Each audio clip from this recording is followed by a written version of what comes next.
C'est une histoire d'ombre et de lumière.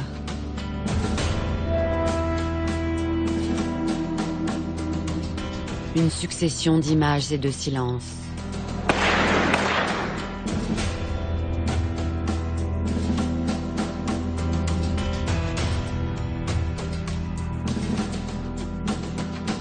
Une course-poursuite entre le bien et le mal qui dure depuis 40 ans.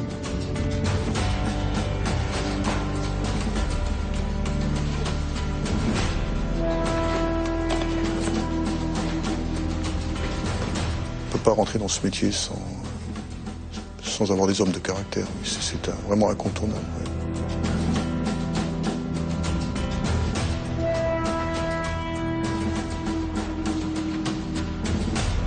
Ce que moi je recherchais, c'est vraiment de découvrir le frère. Et me découvrir et découvrir le frère.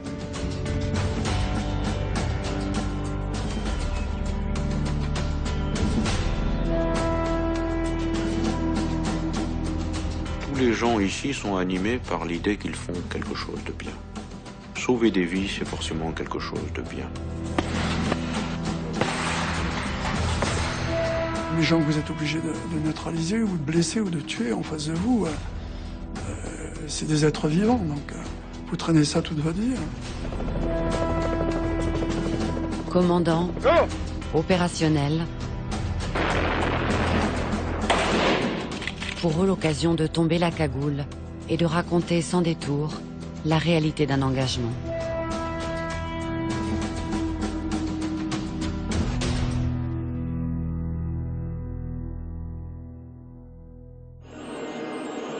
Un monde meilleur, un monde de paix. Autant de valeurs olympiques qui volent en éclats aux Jeux de Munich. Tout avait pourtant bien commencé. Et puis très vite, le terrorisme s'est invité au balcon et en mondovision. Ce jour-là, un commando palestinien tue 2 athlètes israéliens et en prend 9 autres en otage. La police ouest-allemande laisse croire aux ravisseurs qu'ils vont pouvoir quitter les lieux à bord d'hélicoptères. Puis elle donne l'assaut. Mais avant d'être mis hors d'état de nuire, les terroristes exécutent les Israéliens. Un dénouement tragique qui va lourdement traumatiser l'opinion publique occidentale. Cette attaque meurtrière vient de démontrer l'impuissance des forces de sécurité classiques à résoudre des crises extrêmes. En France, on décide la création d'une unité d'élite de l'armée française. C'est la naissance du GIGN, le groupe d'intervention de la gendarmerie nationale, spécialisé dans les opérations de contre-terrorisme et de libération des otages. Nous sommes en 1973, et c'est à un jeune lieutenant que l'on confie les rênes de cette nouvelle arme de lutte contre le terrorisme. Christian Proutot, cet homme à la personnalité affirmée, s'attelle lui-même à créer de toutes pièces un groupe devenu 40 ans plus tard, une unité de référence. Moi, j'étais un peu atypique, complètement atypique. Même quand j'ai préparé Saint-Cyr-Coët-Quidan, j'étais considéré un peu comme, c'est le terme qui est employé par les militaires, folklorique. Je joue de la guitare, j'avais les cheveux un peu plus longs que la moyenne, et dans ma manière de raisonner aussi. C'est-à-dire, j'aime pas les schémas établis. Je considère que chaque situation est différente et que, comme elle est différente, l'approche qui doit en être faite doit être différente. À l'expérience de ce que j'avais vu à Munich, opération dans laquelle il y a tout ce qu'il ne faut pas faire. Donc c'est relativement simple. Donc j'ai décortiqué Munich en fonction de ce que je savais. Et j'ai décidé de monter une unité avec des modes opératoires particuliers qui n'avaient rien à voir avec ce que les Allemands avaient essayé d'employer.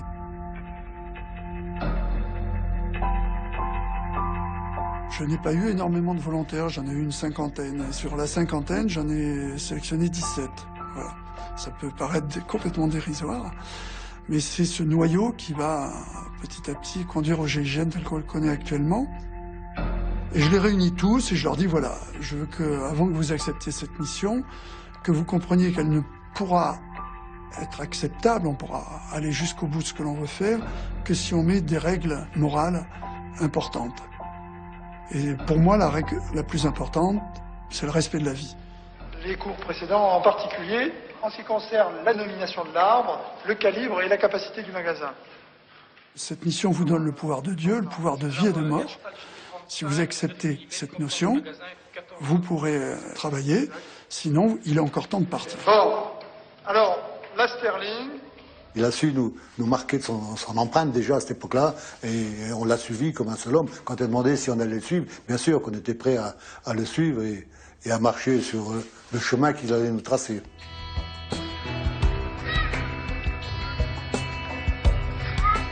Je considérais qu'il fallait, dès l'entraînement, avoir conscience qu'on faisait un métier dangereux. Il fallait les accoutumer à l'escalade. Donc, travailler sur les immeubles, escalader les immeubles, voir comment faire.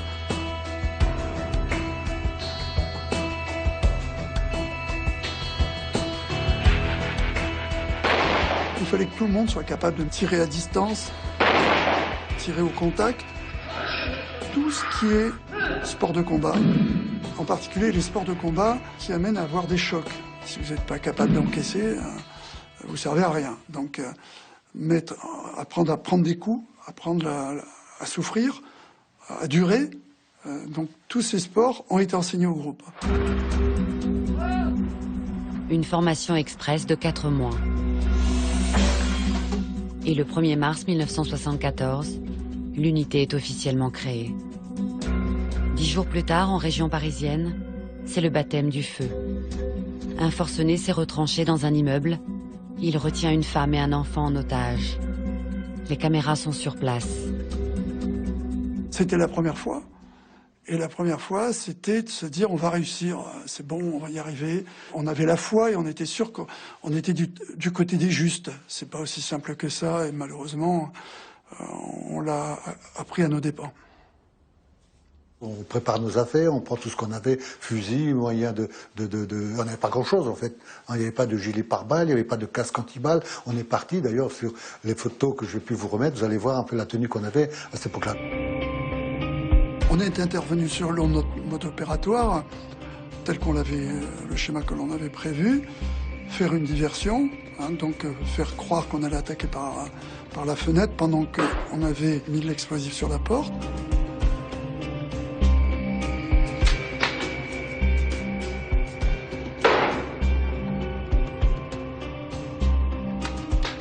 J'avais la charge donc de casser la vitre de la porte-fenêtre qui donnait dans l'appartement. Donc d'une première grenade que j'ai lancée, j'en ai insulté une dizaine, je ne me souviens plus, des grenades lacrymogènes.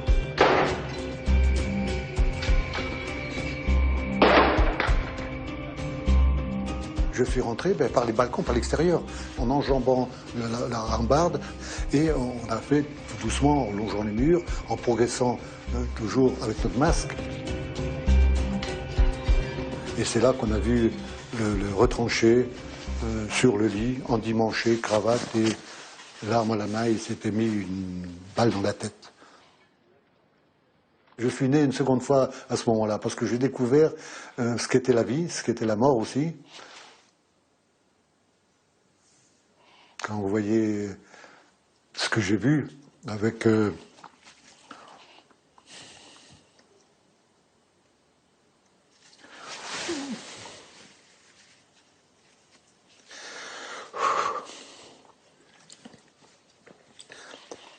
J'ai vu cet enfant de 7 ans qui était sous la table et Madame Gomet aussi qui était morte et contre la porte de la cuisine.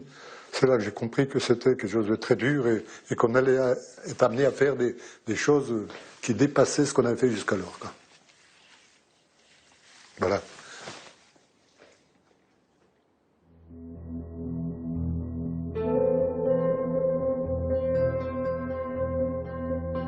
Voilà un gros sentiment d'échec.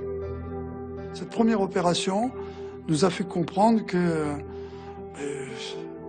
c'était pour de vrai, quoi. C'était pas du tout comme on pouvait l'imaginer. On arrive, on libère tout le monde, et puis c'est beau, et puis le geste est beau, voilà. Donc ça a été un très bon enseignement, un enseignement assez dur, sûrement nécessaire, indispensable même.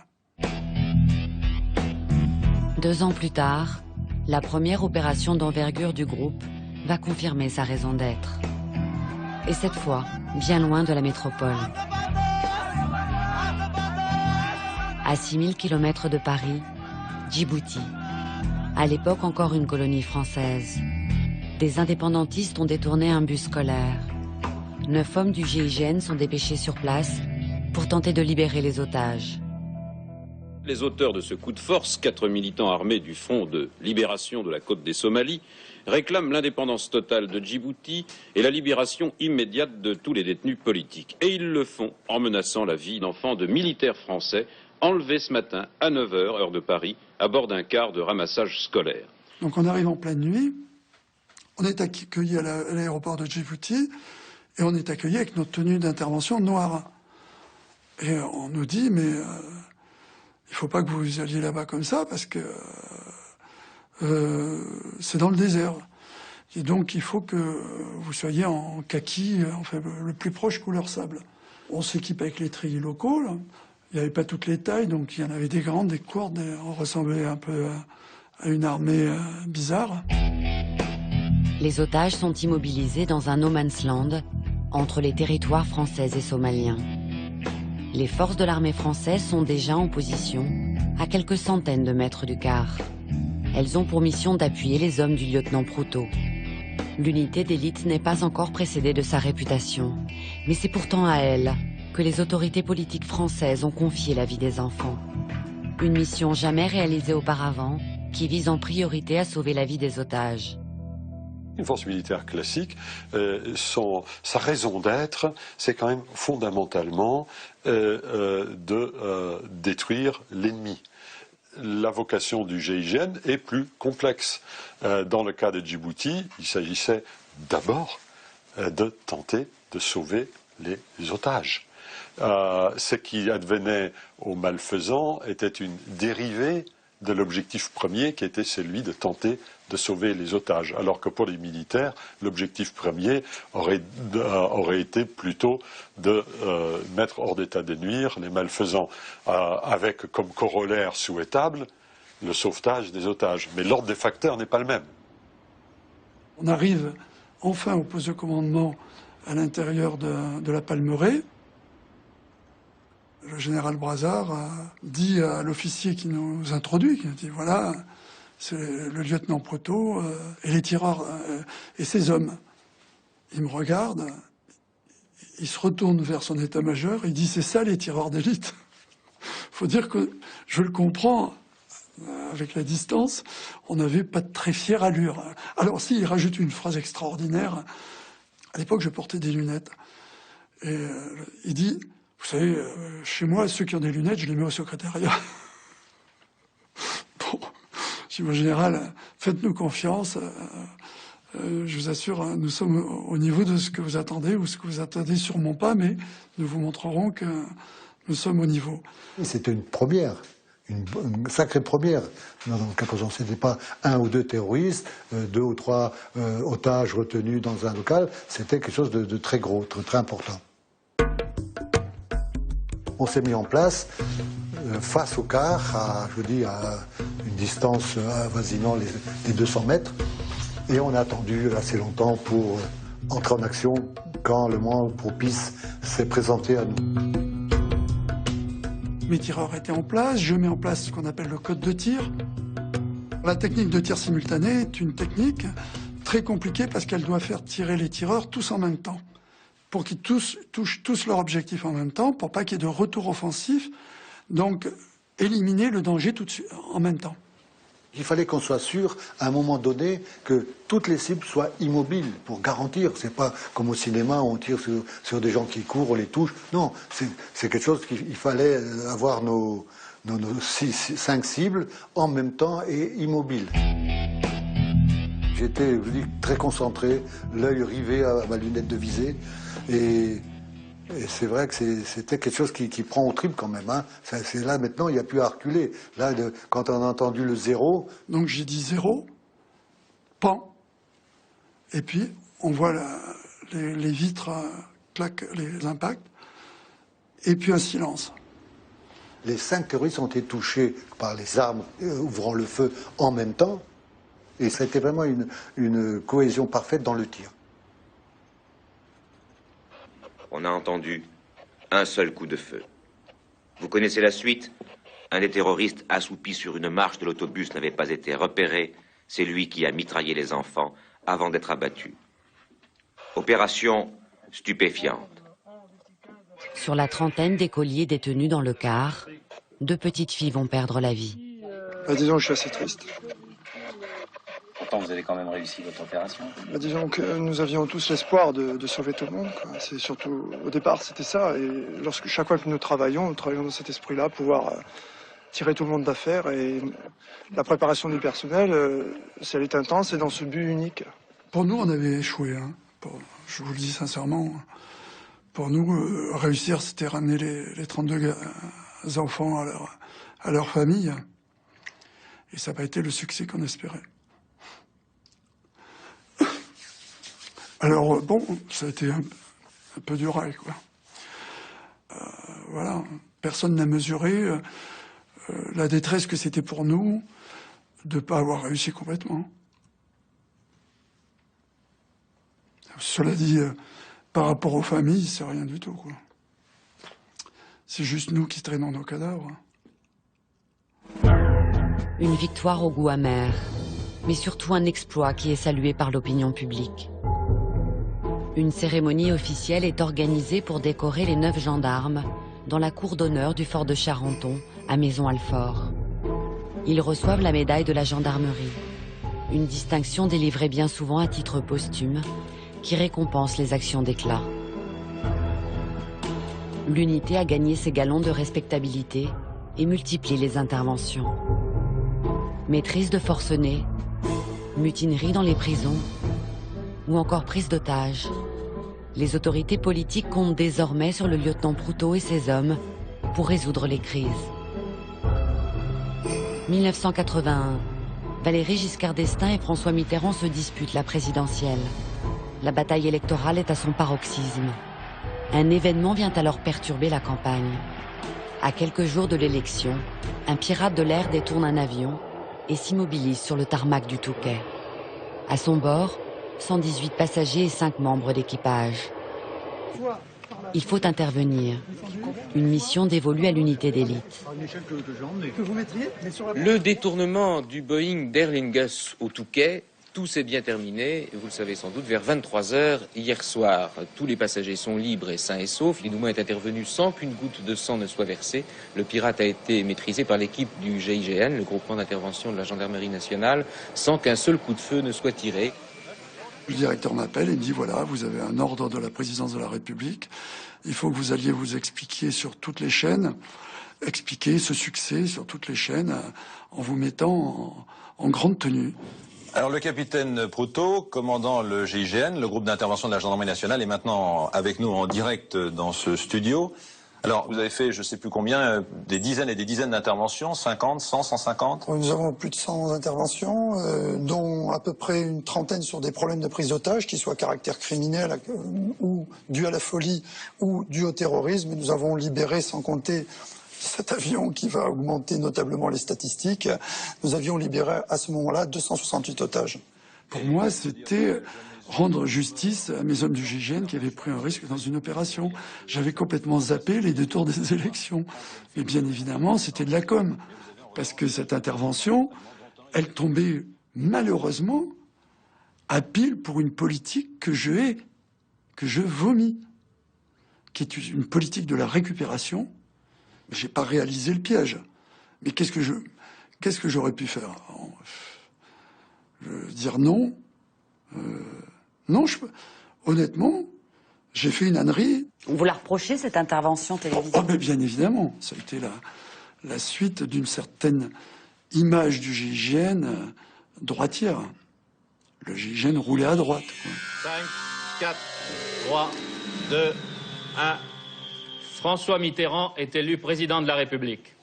Finalement, la manipulation du pouvoir en place n'a pas atteint son objectif. La gauche arrive aux affaires et le GIGN s'attend à un sévère retour de bâton. Mon directeur m'appelle en me disant, voilà, attendez-vous à être dissous et je vous préviens tout de suite, je veux pas un mouvement de sourcil. quand on vous annoncera la chose, et je veux que vous prépariez vos hommes à cela. Cette arrivée de la gauche au pouvoir nous a fait craindre à un moment la disparition du groupe, et on ne comprenait pas.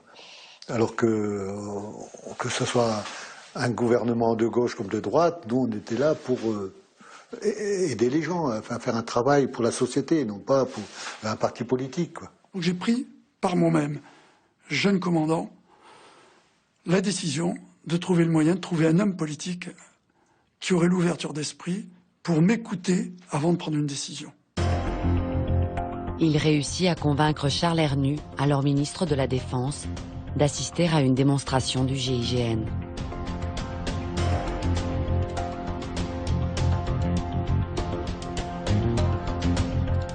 Cette démonstration était concluante et elle a démontré qu'on avait un savoir-faire qu'il aurait été dommage de le jeter à la poubelle, quoi. Et donc nous nous sommes retrouvés après la démonstration, et Hernu, qui avait sa faconde, avec sa coupe de champagne, a pris la parole. Mon commandant, avancez-vous. Je peux vous dire qu'en ce qui me concerne, je vais dire au président de la République qu'on ne peut pas se passer d'une unité comme la vôtre. Je vous raconte pas, je ne sais pas comment mes hommes ne se sont pas mis à hurler, à applaudir et tout. J'ai eu une chance inouïe, ils ont eu un sourire jusqu'aux oreilles, ils ont applaudi le ministre, tout le monde était content et je dois avouer que ça a été un des plus grands jours de ma vie. Non seulement le GIGN n'est pas dissous, mais très vite, le nouveau pouvoir en place va utiliser son savoir-faire. C'est un acte terroriste commis en plein Paris qui va sceller ce revirement. Rue des Rosiers, un commando pénètre dans le restaurant Goldenberg et ouvre le feu avec des pistolets mitrailleurs. Le bilan est lourd, 6 morts, 22 blessés. Face à une menace qui s'intensifie, le président de la République décide d'installer une cellule antiterroriste auprès de lui. Les gendarmes entrent à l'Élysée. Une mission de coordination, d'information et d'action contre le terrorisme sera confiée au chef d'escadron de la gendarmerie Proutot, qui travaille déjà, vous le savez, à mes côtés. D'une certaine manière, le GIGN à l'époque, avec ses gendarmes de l'Élysée, va devenir un peu ce qu'on pouvait lire dans les romans d'Alexandre Dumas, les mousquetaires, au service du roi ou de la reine, on ne sait pas trop, du cardinal. Voilà, ce n'est pas à ça que servent les forces de sécurité dans notre pays, à être instrumentalisées par des politiques pour régler des affaires politiques. Et donc le GIGN, des gendarmes du GIGN vont s'engager très loin dans ce sens. Et il n'est pas bon qu'ils soient instrumentalisés pour des écoutes, pour la protection de la fille de je ne sais qui ou de je ne sais... Enfin, voilà. Il faut que les choses soient transparentes d'une certaine manière. Nous avons clairement manqué à cette époque de transparence sur ce que faisaient un certain nombre de gendarmes du GIGN.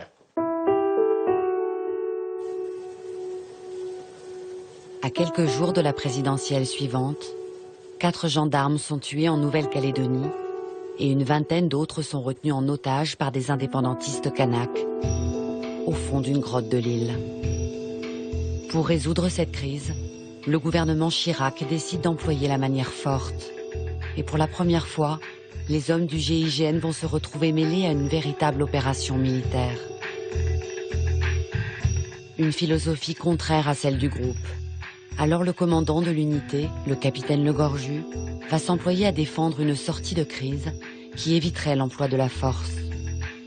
J'imagine pas un seul instant qu'on donnera un assaut sur cette entité-là. Pour moi, on est, sauf à ce qu'il y ait un commencement d'exécution des otages sur place, j'imagine que la négociation va être l'axe de travail principal. Et je suis entièrement concentré là-dessus. Et en même temps, j'ai pas pu aller jusqu'au bout. Et pourquoi? J'ai pas pu aller jusqu'au bout parce qu'il a été décidé par le gouvernement Chirac, avec l'accord du président de la République du camp soi-disant opposé, il a été décidé de donner un assaut pour que il soit mis fin à cette prise d'otage avant l'échéance du deuxième tour. Le dénouement est inéluctable. Les hommes du GIGN sont désormais en ordre de marche. Il reste 48 heures avant l'offensive. Il y a un prêtre sur place et la veille de l'assaut, j'ai besoin d'aller lui parler. Je suis croyant et j'ai besoin d'aller lui parler. Si je pars eh ben, je veux dire certaines choses. Je veux dire pardon pour la violence qu'on est amené à donner, le sang qu'il peut y avoir, la disparition des vies, la mienne déjà, parce que j'ai peur. Et j'ai besoin de le confier à quelqu'un qui n'est pas du GIGN, mais je le confie au père Brard. Voilà. Donc pour vous dire que c'est quelque chose qui était chaud, bouillant. Et donc là, dans la tête, il se passait plein de choses. Est-ce qu'on va revenir ? Parce que là, on savait que déjà, quand on a vu comment ça se passait, on s'est dit ça va certainement, tout le monde ne va pas revenir.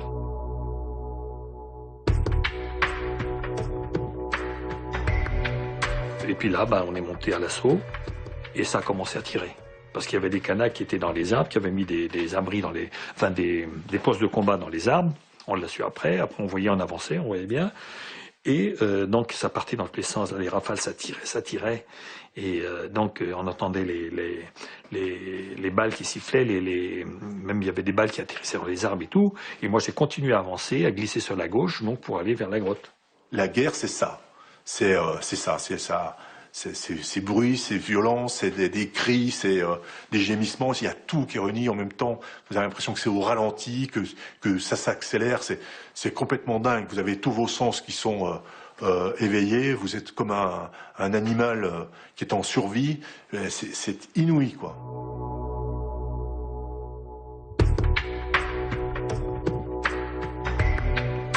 Personne n'est tombé, donc c'était un soulagement immense. Un soulagement immense. Je regardais autour de moi et je disais, merci. Merci la chance qui a été avec moi ce jour-là. Moi, je suis un passionné de photos, donc j'ai toujours mon petit appareil avec moi, tout ça. Je fais 2 ou 3 photos. Je portais mon attention sur la vie retrouvée. On a retrouvé nos camarades et j'ai fait ces instantanés sur leur visage. Zaza, le grand Dubois, Alain Guillotot qui pleure. Dans les otages, il y a un gendarme mélanésien qui pleure. Enfin, tout le monde pleure, moi je pleure. Enfin bon, on est dans un truc de dingue, quoi. On est lessivé, on a vieilli de 20 ans. J'ai fait une photo de Jean-Claude dans l'hélicoptère où il pleure. Ça reste des hommes, hein. Vous passez par des trucs comme ça, ça vous marque à vie, hein. On voit que les photos à ce moment-là, elles trahissent pas, quoi.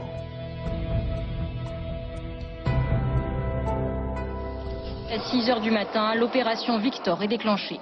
Les forces de gendarmerie et des commandos militaires partent à l'assaut de la grotte. Le bilan sera terrible. 21 morts, 19 indépendantistes et 2 militaires. On a cette sensation d'avoir réussi, les otages sont libérés. Voilà, c'est une sale affaire quand même. Des gendarmes ont été abattus, des militaires sont morts dans l'assaut.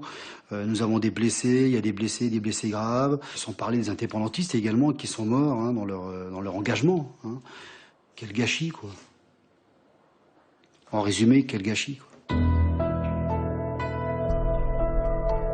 Le prix à payer pour la communauté kanak est un prix qui est beaucoup trop douloureux. Et ce prix-là, pour moi, il ne fallait pas l'engager. Est-ce qu'on pourrait savoir quand, précisément, la décision, l'instant de la décision a pu être pris d'intervenir en Nouvelle-Calédonie? La décision finale a été prise par le Premier ministre hier soir. La décision étant de la responsabilité exclusive du gouvernement. Donc c'était bien entendu, comme l'avait dit M. Chirac, que le gouvernement gouverne. Monsieur le ministre, je vois que Raymond Barre, juste une petite insertion, déclare que l'ordre, effectivement, devait être rétabli en Nouvelle-Calédonie, mais il déplore tant de vies perdues. Eh oui, on ne fait pas d'omelette sans casser des œufs. On avait le choix entre risquer la mort de 25 Français détenus en otage.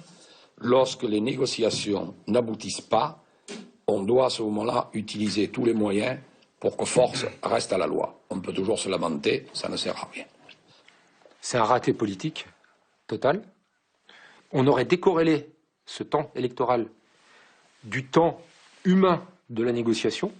hein, ma conviction est quasi totale, nous sortions, toutes les personnes impliquées dans cette prise d'otage, nous les sortions vivants. Et j'aurais, pour l'histoire du GIGN, j'aurais préféré que ça se passe comme ça. En parallèle de cette instrumentalisation politique, une crise profonde est en train de se nouer au sein du groupe. Pour la première fois, des gendarmes remettent en cause leur commandant. Ils lui reprochent d'avoir quitté son poste. Philippe Le Gorju s'est éclipsé juste avant l'assaut. Alors c'est le sous-officier Michel Lefebvre qui s'est chargé de diriger les opérations à sa place. Au retour, les gens lui tournaient le dos. Qui? Les gens du GIGN, tous les gendarmes, lui tournaient le dos. Ils n'ont pas pardonné le fait de ne pas répondre présent dans un moment où leur chef aurait quand même pu être là pour qu'on soit ensemble. Mais là, les gens se sont rendus compte que j'étais seul et que c'est moi qui ai pris toutes les responsabilités. Ce qui s'est passé, c'est que, une fois que la décision de l'assaut a été prise, moi je suis rentré dans le mouvement de l'assaut. Il y a eu une nuit de marche complète pour arriver sur la base d'assaut au départ. J'étais dans un état d'épuisement total. J'étais dans l'incapacité physique de mener, et mentale de mener cet assaut. Et Michel a très bien fait. On vous l'a reproché au sein du groupe, au sein du GIGN? Bien sûr, bien sûr. Ils m'ont reproché de ne pas jouer mon rôle de patron du GIGN au moment de l'assaut. Et moi, je n'ai pas eu non plus le courage, là pour le coup, de leur dire je suis pas en état, je viens pas ou je fais autrement. Mais de retour en métropole, le capitaine Le Gorju oublie ses défaillances, occupe le devant de la scène. On était confrontés à de vrais combattants qui se sont battus jusqu'au bout, qui se sont défendus bec et ongles, l'arme à la main, et qui n'ont absolument pas voulu céder au cours des assauts. Il avait eu l'occasion, lui, de discuter avec les journalistes, et donc il a pu raconter ce qu'il voulait. Je ne trouvais pas que c'est injuste. Que quelqu'un qui refuse de monter à l'assaut, en arrivant en France, on le reçoit comme un héros. Je trouve que c'est un peu gros. Moi, je ne demande pas à être reçu comme un héros. Mais je ne demande pas non plus à passer comme ça, sous silence, et qu'on dit, c'est Le Gorju qui a tout fait. Je dis non, il n'a pas tout fait. Il a essayé de négocier, il a raté. Et le reste, c'est moi qui l'ai fait. Ouvéa a laissé des traces dans l'unité. C'est une opération délicate, conduite dans des conditions extrêmement difficiles, qui a déstabilisé l'unité profondément. Donc là, il a été décidé de faire venir un patron extérieur. Moi, c'est dans ce registre-là, dans ce cadre-là que je suis arrivé. Une rupture avec la tradition du GIGN, qui a toujours choisi ses chefs parmi les siens. Alors ces fortes personnalités voient d'un mauvais œil l'arrivée du capitaine Favier qui n'a pas fait ses preuves au sein de l'unité.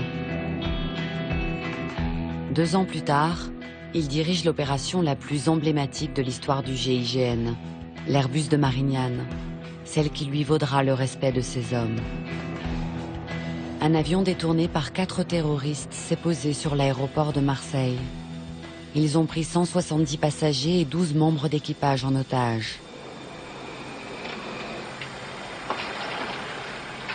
On a des conventions très fortes avec Air France qui nous ont permis de travailler, de développer des protocoles. On connaît bien les appareils. On a des tas de procédures également qui nous permettent d'être opérants et efficaces face à ce type d'actes terroristes. Et donc, on n'est pas démunis en termes de savoir-faire technique ou tactique. On sait qu'on a des capacités. La difficulté maintenant, va être pour nous de traduire ces capacités en réalité opérationnelle. Une négociation très complexe qui est conduite depuis la tour de contrôle et qui vise à obtenir la libération des otages, la reddition du commando dans une logique de fin de crise. C'est ça notre objectif. Mon rôle en tant que négociateur, c'est de rentrer en contact direct avec les ravisseurs, avec les pirates. Je leur demandais tout simplement ce qu'ils voulaient, quelles étaient leurs revendications, de quelle manière on pouvait les aider. Ils me répondaient, toi ça te regarde pas, tu écoutes ce que je te dis, tu remets du fioul et tu nous laisses redécoller, nous on va à Paris, le restant ça ne te regarde pas. Et on pourra mesurer à l'occasion de la négociation que ce niveau de détermination est vraiment très fort, très élevé et que l'exigence de voir l'appareil redécoller pour aller à Paris est une exigence forte qui inquiète beaucoup. On apprenait au fil de la négociation, simplement sur les petites bribes d'intervention de leur part, qu'ils étaient équipés, qu'ils avaient un gros arsenal, et jusqu'au moment où il nous a dit, de toute façon, si tu me laisses pas redécoller, on va tout faire exploser. Décoller pour aller à Paris, pour y faire quoi, hein, et les événements qu'on a connus ensuite en 2001 ont montré ce qu'on pouvait faire avec un avion qui s'écrase sur une ville. Donc on est dans cette logique-là. Mais à l'époque, le 11 septembre n'avait pas eu lieu. Tout ça, c'était cette histoire d'explosion d'avions en vol ou contre un édifice. C'était digne d'un scénario hollywoodien auquel on n'avait pas pensé encore. Donc loin de nous cette éventualité. Hein. Mais au fil des heures, malheureusement, on s'approchait de ce scénario éventuel, quoi. Un avion, c'est une bombe par destination. Il n'y a pas besoin d'autre chose. Si l'avion s'écrase, c'est quelque chose qui serait dramatique. Et donc, il n'est pas du tout envisagé un instant que l'avion quitte Marseille. Après 52 heures de prise d'otage, le commando mitraille la tour de contrôle. Immédiatement, le capitaine Favier lance l'assaut. Moi, je trouve l'unité très rapidement en ordre de marche, déjà rassemblée et prête à agir sur les échelles autoportées que nous utiliserons. Donc là, c'est un moment extrêmement fort pour le patron de voir son unité qui le regarde et le patron dit que cette fois, oui, on y va. On s'empile les mains les unes sur les autres et puis on se donne du courage dans les regards, quoi. Personne ne fait le malin, il n'y a pas tellement eu de baratin pour dire ouais allez on y va, non, on est tous concentrés. Et là les mots ne sont pas nécessaires, les regards suffisent, les attitudes suffisent. Ça veut dire que là on est quand même sur quelque chose qui va être dur et chacun le sait bien. On savait qu'on allait se faire tirer dessus, quoi. On connaissait la puissance de leur armement, Kalachnikov, fusils, des grenades, de l'explosif dans l'avion. Donc ça allait être l'affrontement allait être sérieux, quoi. Avec les machins, avec le GIGN. Ne dites plus rien. Moi je suis sur la passerelle avant droite, je suis le dernier de la passerelle avant droite, nous sommes 8.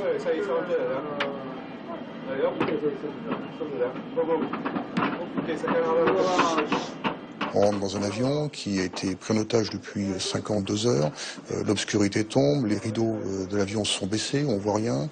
Il y a des tirs, il y a des explosions, il y a des cris qui sont extrêmement forts, il y a des gens blessés, en particulier des gendarmes, il y a des cris de douleur, donc on est dans un contexte qui est quand même très très déstabilisant. Vous pouvez me dire ce qui se passe?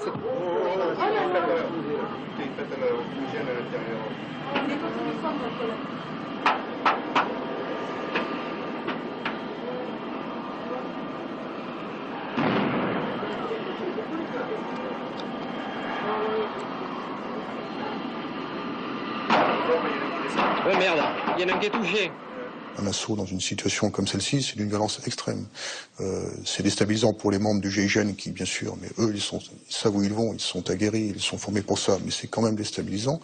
Pour les otages, c'est déstabilisant. Pour les terroristes, ça l'est tout autant. Au moment où on a intervenu, parce qu'on est tellement vite, ils n'ont pas pu faire péter leur charge explosive qu'ils avaient placée à l'arrière et au milieu de l'avion. Donc ils ont tellement été pris de court qu'ils ont essayé de faire un maximum de dégâts, mais on était déjà là, quoi. Alors c'était trop tard pour eux. Ça s'est terminé effectivement par la libération des otages vivants. Certains sont blessés, la libération des membres de l'équipage. Et bien sûr, les terroristes ont été tués dans cet assaut. Nous sommes toujours dans une logique de légitime défense. Et nous sommes capables d'aller très loin dans cette logique de légitime défense, de respect de la loi pour préserver la vie. On a enlevé les gilets pare-balles, casques, les cagoules, et on est content. Et on sort tous le même mot. Putain. Voilà. Ouais, tout le monde sort ça plusieurs fois, quoi. Comme pour lâcher tout ce stress qui s'est emmagasiné pendant toute l'opération, quoi. Parce que là, il a comme une délivrance, hein, et la chape de plomb, elle est tombée, quoi. La presse est unanime. L'opinion publique est conquise. Les hommes du GIGN viennent d'accéder au statut de héros de la nation. Les autorités politiques de gauche comme de droite s'emparent du succès de l'unité d'élite. Une réception est organisée à l'Élysée pour honorer leur courage et leur victoire. qui était pour nous très important, c'est que Mitterrand nous reçoive le lendemain de l'opération. Donc ça, c'était extraordinaire de venir le lendemain à l'Élysée, être reçu par le président, où, pour l'anecdote, on est tous rentrés armés dans l'Élysée. Il y a un truc qui n'existe pas, qui se fait jamais. Et ben quand il m'a serré la main, donc je me suis présenté. Après, il m'a demandé, il me dit quel était votre rôle. Alors je lui ai dit, ben voilà, j'étais sur l'avant, j'ai pu neutraliser un terroriste. J'ai été blessé par un éclat de grenade, mais c'est pas méchant puisque je suis là. Elle me dit, ah bon, mais vous êtes blessé où? Je dis, à la jambe. Et vous n'allez pas à l'hôpital, mais... Je dis, non, j'ai dit au médecin que je n'irai pas à l'hôpital tant que j'aurais pas serré la main au président. Alors, donc il m'a regardé, il a affiché un grand sourire, et puis il est passé à côté, et puis voilà.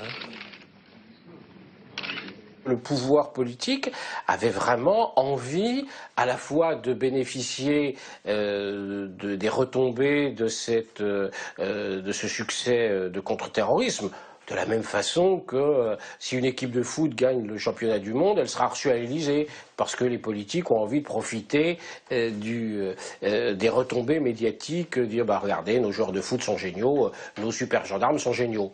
Et je tiens donc à remercier toutes les forces de l'ordre, et spécialement le GIGN. Oui, j'ai voulu leur dire notre gratitude et notre admiration. Et quand je dis notre, c'est celle je crois, de tous les Français. Pour le GIGN, c'est le grand moment de son histoire. Ça a une autre conséquence, c'est que cette opération est extrêmement médiatisée. Le versant positif, c'est que le GIGN devienne des super-héros. Le versant négatif, c'est que ces super-héros font quelque chose de dangereux parce qu'ils affrontent le terrorisme et que leur nom, leur visage sont, pour des raisons de communication politique, rendus publics. On ne peut pas exposer les gens qui font ce métier-là à l'exploitation politique. Quand leurs familles sont menacées parce qu'on a donné leurs photos et leur identité sur le perron de l'Élysée, ça ne peut pas continuer comme ça. Parce que la guerre contre le terrorisme n'était pas terminée après la première bataille. Marignane était un échec du terrorisme. Et ils se sont dit, ils ont été humiliés. On a vu à la télé des hommes en noir tuer l'ensemble des terroristes et libérer tous les otages à Marseille. Donc ils se sont dit, là on a pris une humiliation. 4, 5 terroristes ne pouvaient plus faire face aux groupes d'intervention comme le GIGN. Et donc probablement il y a eu un certain nombre d'années, moi c'est comme ça en tout cas que je l'interprète, où il y a eu véritablement une réflexion tactique, telle que l'on le fait de notre côté, de la part des terroristes, notamment des extrémistes islamistes, en disant qu'est-ce qu'il faut faire si on veut vraiment déstabiliser l'État à laquelle on se confronte. Mais je crois que le 11 septembre, c'est un peu une revanche. Et parce qu'il s'est suivi, eux, ils se sont dit qu'il faut passer à une autre étape. Parce que sinon, ils sont trop forts en face. Les unités spéciales sont trop fortes. Donc ils sont partis sur une autre dimension. Holy fuck!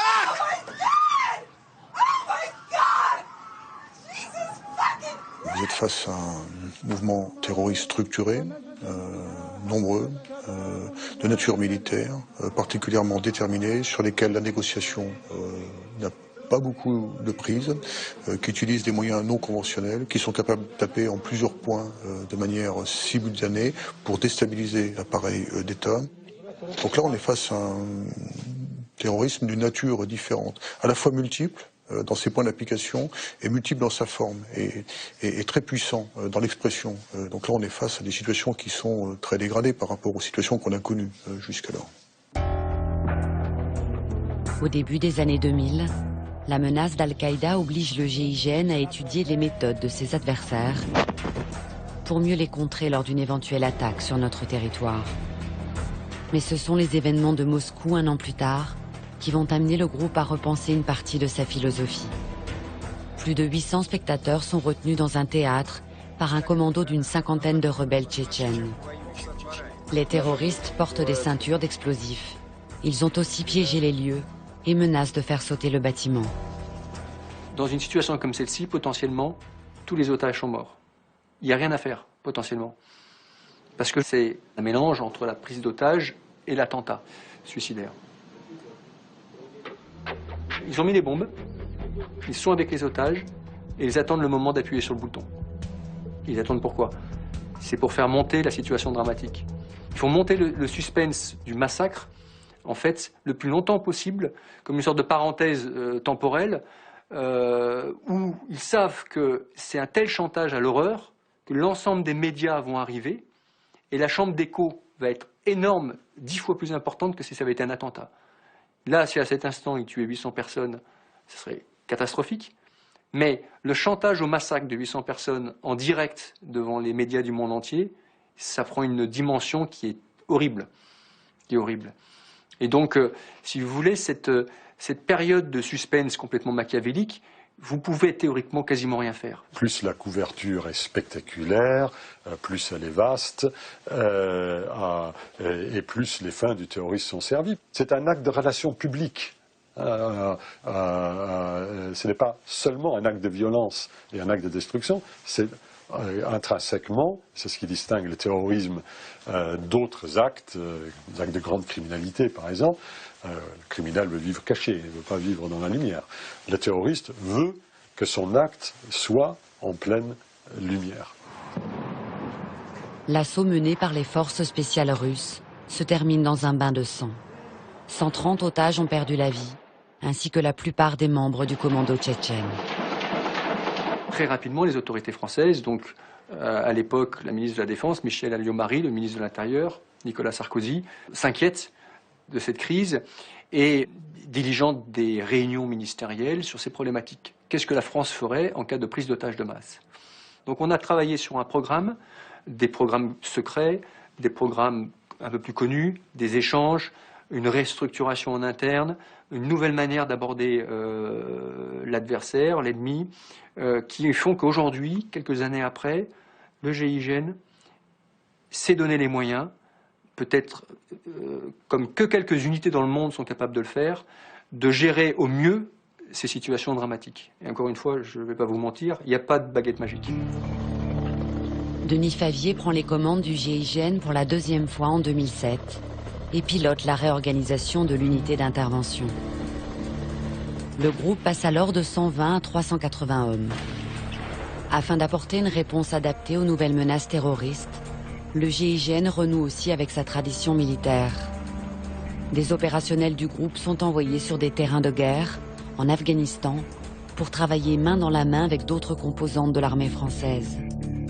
Sur place, ils forment les policiers locaux et effectuent des missions conjointes pour interpeller des insurgés. Une manière de se confronter au feu et d'acquérir l'expérience du combat. Une occasion aussi de se confronter directement à ses adversaires.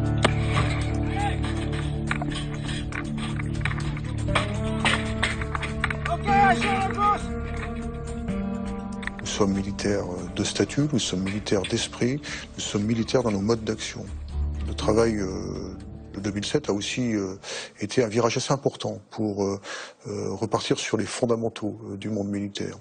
L'engagement en Afghanistan, de ce point de vue, est un engagement qui est significatif, qui a permis de durcir nos capacités dans des secteurs d'intervention qui étaient difficiles, au contact des forces spéciales des armées, au contact essentiellement de l'armée de terre, pour maîtriser de nouveaux savoir-faire et pouvoir aguerrir nos gendarmes et ainsi pouvoir développer en sécurité intérieure ces capacités lourdes qu'on a acquises sur des théâtres sensibles. Et moi, c'est la première fois que réellement j'ai été confronté à des situations aussi extrêmes. De groupes d'individus, parfois 10, 15, qui nous prenaient à partie, parfois jusqu'à la mort, extrêmement déterminés, évidemment, qui nous tiraient dessus. Et qui utilisaient des moyens qu'on ne trouve pas actuellement sur le territoire national, mais qu'on est susceptible de trouver un jour. Mais c'est ça qu'on est allé rechercher.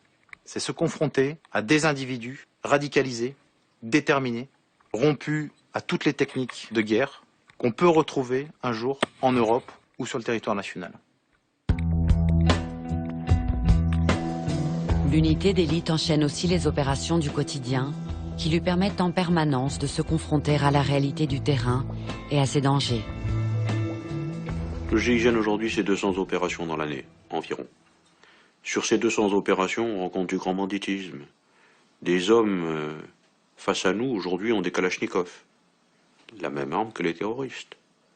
Ils ont des modes opératoires qui connaissent parfaitement les savoir-faire policiers et qui sont donc prêts à mettre en échec les savoir-faire policiers. Donc on est face à de l'intelligence humaine, à nous préparer, à nous adapter et à devancer notre adversaire. C'est bien ce qu'on va faire dans les situations d'exception, c'est être capable de devancer et de nous adapter le plus rapidement possible. Ce en quoi le quotidien, c'est une source d'enrichissement énorme. Donc il y a incontestablement une utilité opérationnelle du GIGN qui prend toujours des opérations de moindre intensité pour se préparer à la grande opération. À travers le monde, les attaques et les prises d'otages s'enchaînent. Bombay en 2008, Inanemas en Algérie et Nairobi au Kenya en 2013. Pour parer à ces menaces terroristes, il faut surtout des hommes prêts à sauver des vies au mépris de la leur. C'est la devise du GIGN. En 40 ans d'existence, 10 d'entre eux sont morts à l'entraînement ou en opération. Face à une menace effrayante, il faut des gens qui soient par structure, qui ont été formés sur cette logique du sacrifice. Parce que c'est ça dont on parle. Et capable de supporter une extrême haute prise de risque. On dit toujours, c'est important de bien vivre, c'est aussi important de bien mourir. Dans l'armée, on ne pleure pas ces morts, on les honore. Leur sacrifice, il n'est pas vain. Et quelqu'un qui décède dans une unité comme celle-ci, ce sont des moments exceptionnels pour tout le monde, mais il y a une certaine gloire, il y a un sacrifice.